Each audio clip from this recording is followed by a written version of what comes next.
I'm headed to the Dollar Tree to check out what options they have for pain medications.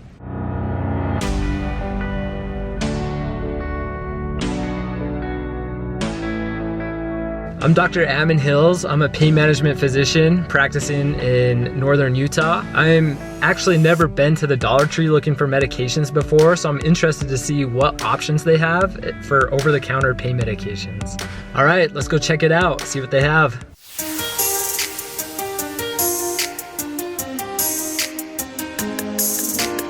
Okay, so here we are. They have actually a lot more choices than what I was thinking, so I could see how someone could get kind of overwhelmed from all the different options of ibuprofen, Tylenol. And so let's just run through some of them and see what they have. All right, so looks like this first one is a Assured brand ibuprofen. These are 200 milligram tablets of ibuprofen. There's no additional ingredients here, which is important because a lot of these are combination products. And so you want to make sure you're getting the right thing and not getting additional medications that you may not need. So it looks like this is another same brand, just minis. So this is the actual size it has like on the box, and so you can see that they're just slightly different sizes. So this may be a little bit easier to swallow, possibly. It's the same strength. They're going to do the same thing.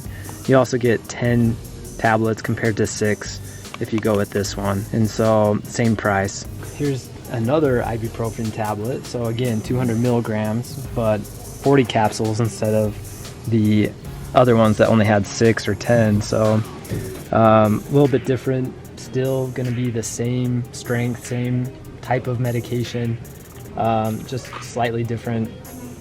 I guess it's the same brand too, so just more capsules. So if it was me, I'd probably get this one. You're getting a lot more capsules for the same medication.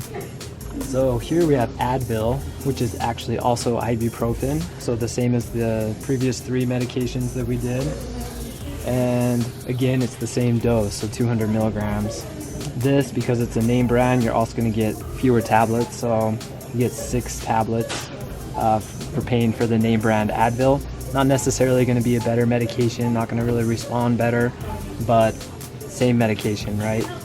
So I would still probably go with the other brand if it was me, just because you're still getting more tablets for the same amount of money. And yeah, probably going to get similar results. It looks like they do have 2 different types of Advil. So again, the ibuprofen. So these ones you want to be careful. This one's Advil cold and flu. And so that the Advil or ibuprofen is going to help with like the headache, the fever, the body aches. Whereas the other ingredients, the phenylephrine, the chlorpheniramine, those are going to be more helpful for the nasal congestion, runny nose, those parts. So if you're getting this medication specifically for that, then you just want to make sure if you do have like a cold symptoms that you're getting the right type. Or if you're just doing it for pain, you don't want to get this type of medication. So Advil PM is yet another type of ibuprofen, where again we're going to have ibuprofen 200 milligrams. This is the common over-the-counter dose for ibuprofen. Anything stronger than this is going to be prescription strength. The PM part is the diphenhydramine. Basically is like Benadryl, which can make you a little bit sleepy. So you're going to take this at night if you're wanting something a little bit extra to help you sleep. You want to be careful with this if you are taking other sedating medications at night, so that you're not over sedated, right? So you always want to be careful when taking over-the-counter medications to make sure they're not interacting with other medications that you might be taking. So another medication that we have is Aleve, or the generic name is naproxen sodium. And so this is a cousin to ibuprofen. So you don't want to take this with ibuprofen. That would put you at risk for having too much of that in your system, may damage the kidneys, cause ulcers, other things. So it's usually one or the other. But this also is an anti-inflammatory pain medication. And for Aleve, you're paying for the name brand. So again, it's going to be only 6 capsules compared to some of the other ones that may be more if you're getting the generic. Another common pain medication we see that's over the counter is Tylenol, or the generic name is acetaminophen.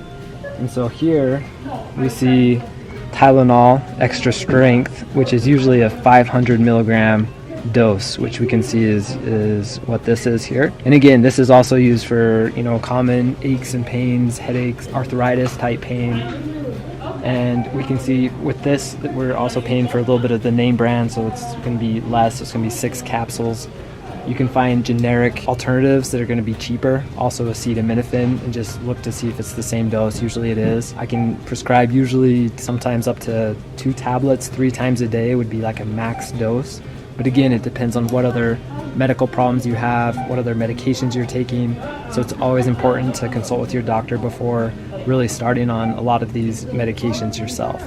So here we have another Tylenol or acetaminophen, which is the same dose, 500 milligrams, but you get twice as many. So this is 12 pills compared to the 6 of the other one. So just like the ibuprofen had a PM version and a cold and flu version, Tylenol is the same thing. So they have a Tylenol PM, which is the 500 milligram tablet, but also has additionally the diphenhydramine or Benadryl, which may make you feel a little sleepy.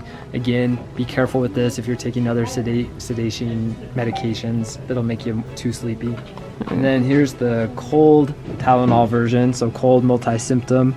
So the acetaminophen part is going to help with the pain, fever reduction, but then it also has dextromethorphan and some other medications to help with the coughing, the congestion, and runny nose to help with those parts. So if you don't have those, you're just looking for pain, don't get this kind of medication. So they also have a few different versions of aspirin here, which is sometimes also used for pain complaints. Not as commonly for me, just because it's usually associated with a little bit more side effects, and you got to be real careful depending on other medications that you're taking. So we can see there's different strengths which vary quite a bit. So 81 milligram, this one also 81. This one is actually 500 milligrams. So you're jumping from 81 to 500, and then this one is 325. And so pretty big jump just on the dosing of this. So if you're not sure, you really should talk to your doctor, especially if you're thinking about starting aspirin as one of your medications, just to make sure that you can do it safely. So we can see that, you know, we're getting 60 tablets versus 36 versus 24 versus 125. I would probably go with, you know, the 60 tablets because it's the lower dose, would be a little bit safer to try that first. I would avoid these higher dosage aspirins, but unless you had cleared it from your doctor beforehand. So sometimes I have patients coming in trying to find more natural ways to treat their pain.